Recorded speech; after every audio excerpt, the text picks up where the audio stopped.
சங்கீதா அவங்க தான் விஜய் அவரு எனக்கு வேண்டவே வேண்டாம் அப்படிங்கிற ஒரு முடிவெடுத்து இப்ப மனு தாக்கல் பண்ணியிருக்காங்க விவாகரத்துக்காக. விவாகரத்து முடிவு அதாவது ஒரு தரப்பு மட்டும் எடுத்தா இந்த முடிவு கண்டிப்பா விசாரிக்கப்படும். விஜய் அவர்கிட்ட இத பத்தி கேள்விகள் கேட்கப்படும். இதுக்கு என்ன பதில் கொடுக்க போறாரு அப்படிங்கறதா மிகப்பெரிய கேள்வியா இருக்கு. சங்கீதா அவங்க கொஞ்ச நாளாவே விஜய் அவரை பிரிஞ்சு தனிமையில தான் இருந்திருக்காங்க. இவங்களுக்குள்ள அரசியல்னால நிறைய பிரச்சனைகள் வந்திருக்கு. புசி ஆனந்த் சொல்றதை மட்டும் நீங்க கேட்டுட்டு தலையாட்டிட்டு இருக்கீங்க, என்ன நடக்குது இங்க, நான் சொல்றது எதுவுமே நீங்க கேக்குறது இல்லன்னு சங்கீதா அவங்க ரொம்ப கோவத்துல இருந்தாங்களாம். அது மட்டும் இல்லாம நடிகைகளோட கிசு கிசு இப்படி விஜய் அவருடைய பெயர்கள் நிறைய விஷயங்கள்ல அதுக்கப்புறம் தான் அடிபடவே ஆரம்பிச்சது.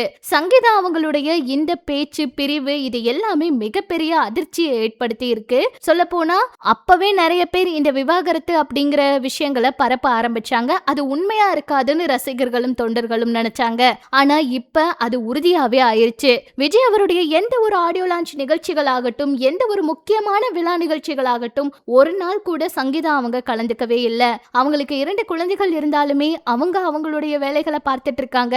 மகளுக்காக சங்கீதா அவங்க மகள் கூட லண்டன்ல இருக்காங்கன்னெல்லாம் நியூஸ் வந்துச்சு. சொல்ல போனா ரொம்பவே முக்கியமான நிறைய பிரபலங்களும் இது பொய்யான நியூஸ் அப்படின்னு சொன்னாங்க.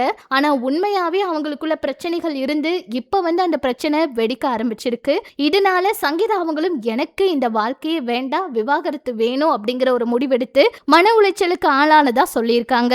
சங்கீதா அவங்களுக்கும் விஜய் அவர்களுக்குள்ளும் இந்த ஒரு பிரச்சனை ரொம்ப பெருசா வெடிக்கிறதுக்கு காரணமே அரசியலா இல்ல வேற ஏதாவது அப்படிங்கிற கேள்வியும் இருக்கு. நிறைய பேர் நடிகைகளுடைய பெயரெல்லாம் சொல்லி அவரை ரொம்பவே தாக்கி பேசிட்டு இருக்காங்க. இதுல வேற என்ன காரணம் இருக்கு அப்படிங்கறத அவங்களே வெளிப்படையா ஏதாவது சொன்னாதாங்க தெரிய வரும். பொறுத்திருந்து பார்க்கலாம். இதை பற்றி உங்களோட கருத்துக்கள் என்னவோ அதையும் சொல்லுங்க.